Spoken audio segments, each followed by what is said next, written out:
ধরো আমরা মাটিতে একটা জায়গায় দুটো বীজ বসালাম, আর সেই দুটো বীজ থেকে দুটো গাছ তৈরি হলো, আর সেই দুটো গাছের মধ্যে থেকে একটা গাছে কিন্তু খুব তাড়াতাড়ি ফল বা ফুল ধরলো। আর ঠিক তখনই কিন্তু আমরা ওই ফুল বা ফল ধরা গাছটাকেই বেশি যত্ন করি, ভালোবাসি। তবে শুধু গাছের ক্ষেত্রে নয়, আমাদের মানুষের সাথেও কিন্তু একই জিনিস ঘটে। একটা মানুষের যোগ্যতা বিচার করে তারপর ঠিক করা হয় তাকে কতটা সম্মান দেওয়া যাবে। আমার একটা ভুল ধারণা ছিল, জানো তো।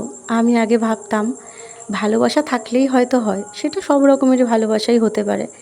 কিন্তু এখন আমার মনে হয় টাকা থাকলেই ভালোবাসা পাওয়া যায়। টাকা থাকাটা আর টাকা রোজগার করাটা ভীষণভাবে জরুরি।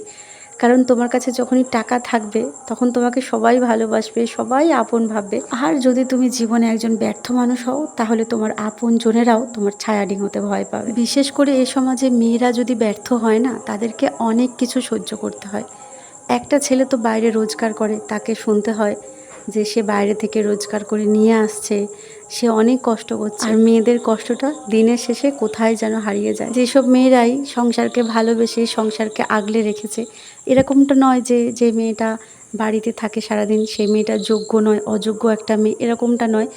অনেক মেয়ে আছে এরকম যারা সংসারকে ভালোবেসে সব কিছু ছেড়ে সংসারকে নিয়েই আগলে পড়ে থাকে। তাদেরকেও কিন্তু দিন শেষে শুনতে হয় যে সারাদিন কী করে। সে তার কাজের হিসেবটা কিন্তু কাউকে বোঝাতে পারে না, কারণ সে কাজ ভেবে কাজটা করে না, সে সংসারটাকে ভালোবেসেই কাজটা করে। আমার যেন মনে হয়, জানো তো, কোনো মেয়েকে ছেলেদের থেকে কম ভাবা উচিত নয়। কোনো মেয়েকে এটা বলা উচিত নয় যে ছোটোবেলা থেকে সেই তো লোকের বাড়ি গিয়ে রান্না করবে, সেই তো দুদিন পরে লোকের বাড়িতে গিয়ে বাসন মাজবে, ওকে পড়াশুনো শিখিয়ে কী হবে।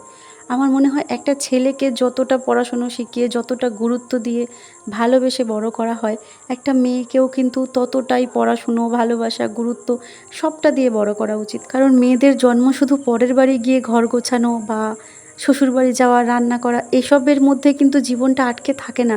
একটা মেয়েরও আলাদা একটা জীবন থাকে, একটা স্বপ্ন থাকে, একটা মেয়ে অন্য রকম করে বাঁচতে চায়। কিন্তু কিছু কিছু সময় মেয়েদেরকে সেই সুযোগ সুবিধাটা দেওয়া হয় না। দেখবে আমাদের আশেপাশেই কিছু মেয়ে থাকে যারা নিজের মতন করে বাঁচে, যারা চাকরি করছে, যারা কত দেশ বিদেশ ঘুরে বেড়াচ্ছে।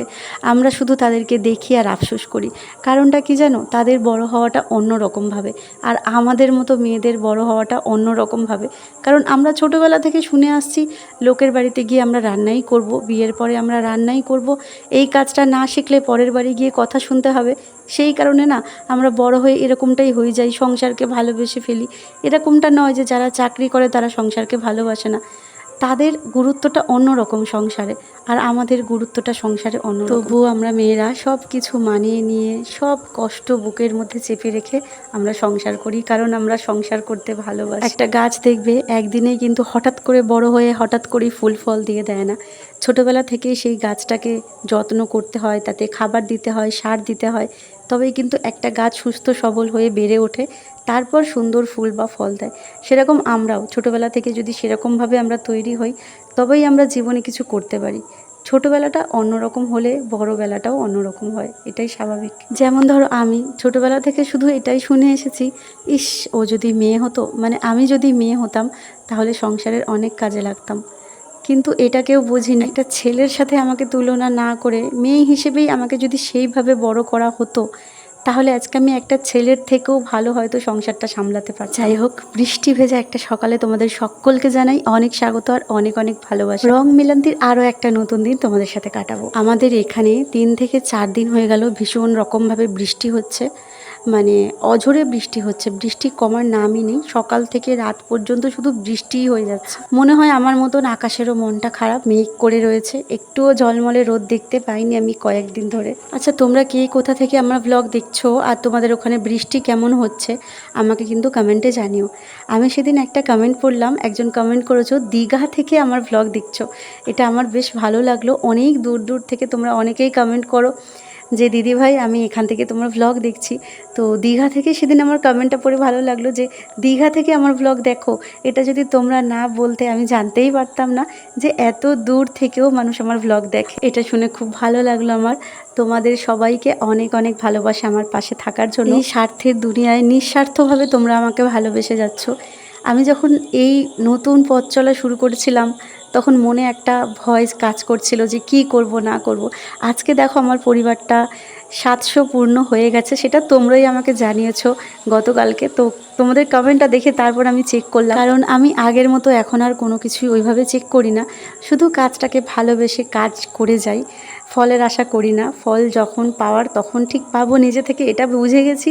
তো সেই কারণে আর কি তোমাদের কমেন্টটা পড়েই গিয়ে দেখলাম যে 700 হয়ে গেছে। তবে এটা দেখে আমার আরও বেশি ভালো লাগলো যে তোমরা আমার থেকেও অনেক বেশি এক্সাইটেড হয়ে আছো কবে আমাদের পরিবার 1000 পূর্ণ হবে। হ্যাঁ, এটা একা তো কখনোই হতো না, আমি আগেও বলেছি আর এখনও বলছি আর সবসময় বলবো যে যতটুকু আমি করতে পেরেছি আমার জীবনে, যতটুকু আমার ক্ষমতা, যতটুকু আমি করতে পেরেছি সবটাই তোমাদের জন্য।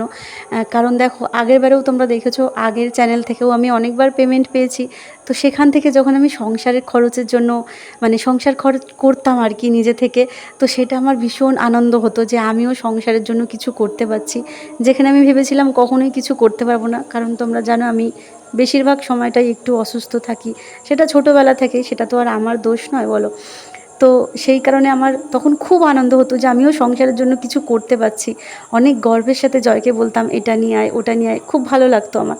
তারপর মাঝখানে অনেক কিছু ঘটে গেল, ওই চ্যানেলটা বন্ধ করলাম, তো আমার সেই ইনকামটাও বন্ধ হয়ে গেল। তো অনেকটা আশা নিয়ে, মনে অনেকটা সাহস নিয়ে এই জায়গাটা আমি আবার শুরু করেছিলাম নতুন পথে আর নতুন সিদ্ধান্ততে। তোমরা অনেকেই আমাকে সাপোর্ট করেছো, অনেকে অনেক ভালোবাসা দেখিয়েছো, তার জন্য তোমাদেরকে অনেক অনেক ধন্যবাদ। তোমাদের ভালোবাসা আর সাপোর্ট থাকলে হয়তো আমি আবারও সংসারের পুরো দায়িত্ব বা সংসারের হাল নিজের কাঁধে তুলে নিতে পারবো।